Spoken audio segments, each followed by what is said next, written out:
Assalamualaikum warahmatullahi wabarakatuh. Perkenalkan, saya Ramadhani Firdausi, kelas PAIB semester 6 akan menjelaskan kembali materi mengenai unsur-unsur dan macam-macam jarimah pada pertemuan ketiga.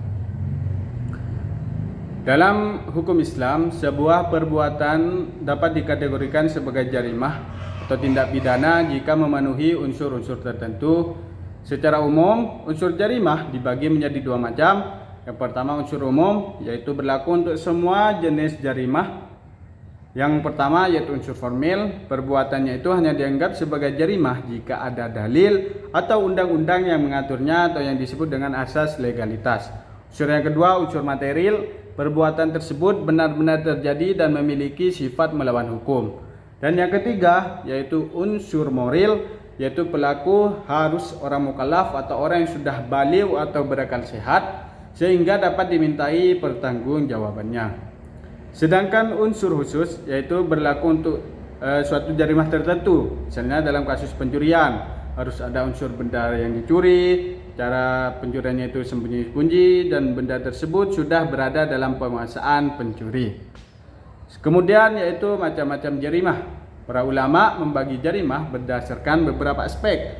Yang pertama dari segi hukuman, yaitu hudud, jarimah dengan hukuman tetap dari nas Allah, dari Allah, yaitu seperti zina, pencurian, menuduh zina, perampokan, minum khamr, murtad, dan pemberontakan. Nah, hukuman ini tidak bisa dihapuskan oleh individu atau masyarakat. Yang kedua yaitu kisos atau diat, jarimah yang berhubungan dengan hak korban atau keluarganya seperti pembunuhan. Nah, hukumannya itu bisa berupa kisos, diat atau dapat dimaafkan oleh keluarga korban.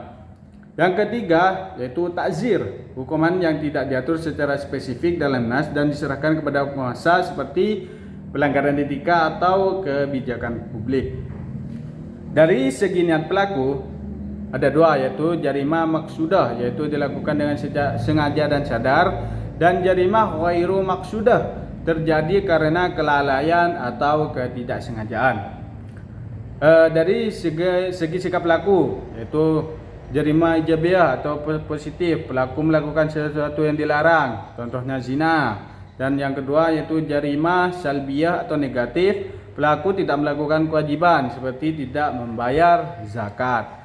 Kemudian macam jarimah dari segi korban ada dua, jarimah masyarakat yaitu merugikan kepentingan umum seperti zina dan meminum khamr. Yang kedua yaitu jarimah perorangan atau merugikan individu tertentu seperti pembunuhan atau penganiayaan. Dari yang segi terakhir yaitu segi ketertiban umum. Yang pertama jarimah adiyah yaitu kejahatan biasa yang mengganggu masyarakat seperti penghinaan agama.